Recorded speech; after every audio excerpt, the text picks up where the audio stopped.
مولانا فرماتے ہیں اللہ کا تقوی خوشحالی کی ایسی عظیم کنجیوں میں سے ہے جس کے راستے میں کوئی چیز حائل نہیں ہو سکتی اور نہ ہی اس کے سامنے کوئی مشکل ٹھہر سکتی ہے، جیسا کہ اللہ نے فرمایا وَمَن يَتَّقِ اللَّهَ يَجْعَل لَّهُ مَخْرَجًا وَيَرْزُقْهُ مِنْ حَيْثُ لَا يَحْتَسِبُ، کہ جس نے بھی اللہ کا تقوی اختیار کیا تو پھر اللہ اس کے لیے مخرج یعنی کہ نکلنے کی ایک راہ پیدا فرماتا ہے۔ وہ کسی بھی برے حال میں ہے، تکلیف میں ہے، پریشانی میں ہے، اگر وہ اللہ کا تقوی اختیار کرے گا تو پھر اللہ اس کے لیے اس سے نکلنے کا راستہ بنائے گا اور وہاں سے اسے رزق عطا فرمائے گا جہاں سے اس کا گمان بھی نہیں ہوگا۔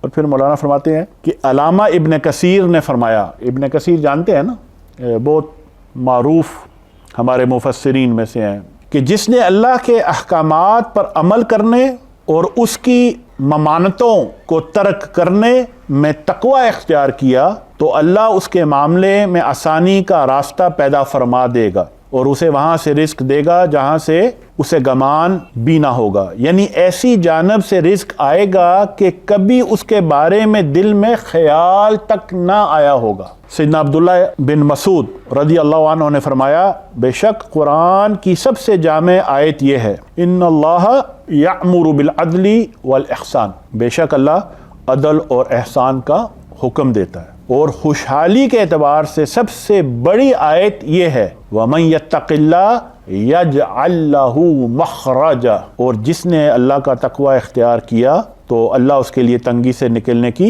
راہ پیدا فرما دے گا، یعنی اللہ اسے دنیا اور آخرت کی ہر تکلیف سے نجات دے دیتا ہے، جیسے نبی کریم صلی اللہ علیہ وسلم نے فرمایا التائب من الذنب کمن لا ذنب لہ، کہ گناہ سے توبہ کرنے والا اس شخص جیسا ہے جس کا کوئی گناہ نہ ہو، سو توبہ کرتے ہوئے اللہ کی جانب لوٹ آؤ۔ اب یہ جو لاسٹ پارٹ آیا ہے تقوی، کیونکہ ہمارے ہاں عموماً اللہ سے ڈرنا، اللہ سے ڈرنا، اللہ سے ڈرنا، جبکہ تقوی کا یہ مفہوم یا معنی لغوی معنی ہرگز نہیں ہے۔ لاسٹ ٹائم بھی ہم نے ڈسکس کیا تھا کہ خوف، لا خوف علیہم ولا ہم یحزنون، کہ اللہ کے ولیوں پر نہ خوف ہے یعنی ڈر نہیں ہے اور نہ ہی وہ ان کو کوئی غم ہے، ایسے ہی ہے نا۔ تو اگلی اسی آیت کے اگلا پارٹ آتا ہے الذین آمنوا وکانوا یتقون، کہ جو ایمان لائے اور انہوں نے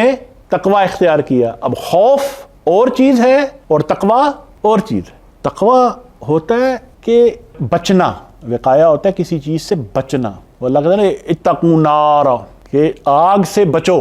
اسی طرح تقوی ہوتا ہے کہ اللہ کے حوالے سے احتیاط کرنا، محتاط رہنا، اللہ کی ناراضگی سے بچنا، سب سے پہلے اللہ کے عذاب سے بچنا، پھر اللہ کی ناراضگی، یہ تقوی کا دوسرا لیول ہے۔ یہاں پر ہمیں اللہ کی رضوان چاہیے، اللہ کی رضا چاہیے، لیکن اللہ کی ناراضگی سے بچنا ہے۔ پہلے لیول میں اسلام میں ہمیں جنت چاہیے تو ہمیں آگ سے بچنا ہے، اللہ کے عذاب سے بچنا ہے۔ دل کے لیول میں رضا ہے اور رضا میں ناراضگی سے بچنا ہے، اور آخری جو لیول ہے جو اکابرین، اولیاء اور صالحین کا ہے، اس میں ہم اللہ کی بے رخی سے بچتے ہیں، یعنی کہ اللہ ہمیں بلا نہ دے۔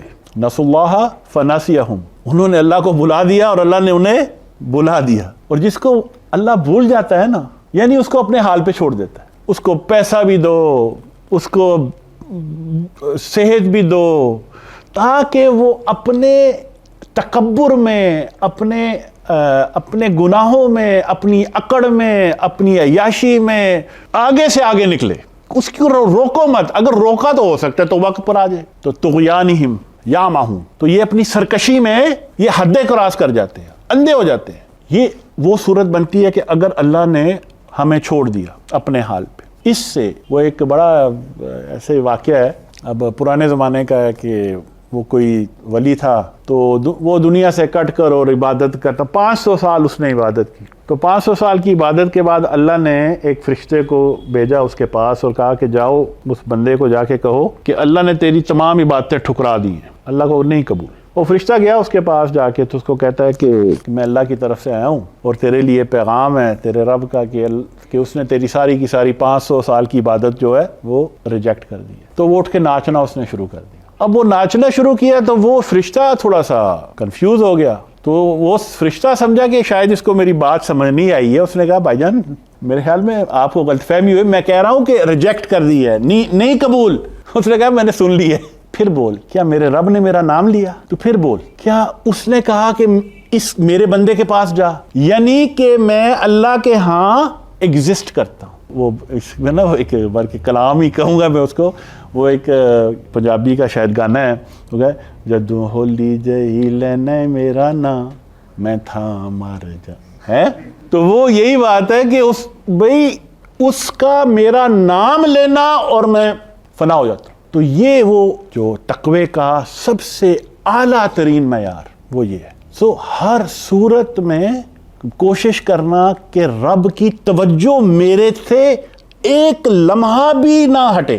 ہم محبت کا بھی آپ نے کبھی، میں ہوتا نا تو پتہ نہیں اب کالج میں کتنے لوگ پڑھے ہوئے ہیں جو اس میں اسپیشلی وہ کیا کہتے ہیں اس کو جب ہوتی ہیں لڑکیاں بھی پڑھتی ہیں کو ایجوکیشن میں، تو کو عموماً ہوتا ہی ہے کہ کوئی، میرا مطلب ہے کہ کوئی پسند ہوتا ہے یا کوئی اس طرح کا کوئی سلسلہ ہوتا ہے تو نا بندہ عجیب اوٹ پٹانگ حرکتیں کرتا ہے صرف کہ اس اپنے محبوب کی توجہ اپنی طرف لانے کے لیے عجیب سی حرکت کوئی کر دے گا۔ تو یہی حال ان اللہ والوں کا بھی ہے کہ اللہ کی توجہ کی خاطر یہ اوٹ پٹانگ حرکتیں کرتے ہیں۔ جیسے وہ حدیث آتی ہے نا، وہ آپ صلی اللہ علیہ وسلم نے فرمایا کہ اللہ کا ذکر اتنی کثرت سے کرو کہ لوگ تمہیں دیوانہ کہیں۔ تو دیوانوں کا تو یہی عالم ہوتا ہے، وہ مجنون بھی ایسے کرتا تھا۔ تو یہ ہوتا ہے تقوی کا اعلیٰ ترین معیار۔ لیکن جس معیار کا مولانا بات کر رہے ہیں وہ تقوی یہ ہے کہ ہمیں ہر حالت میں اللہ کے حوالے سے محتاط رہنا ہے، اور اس میں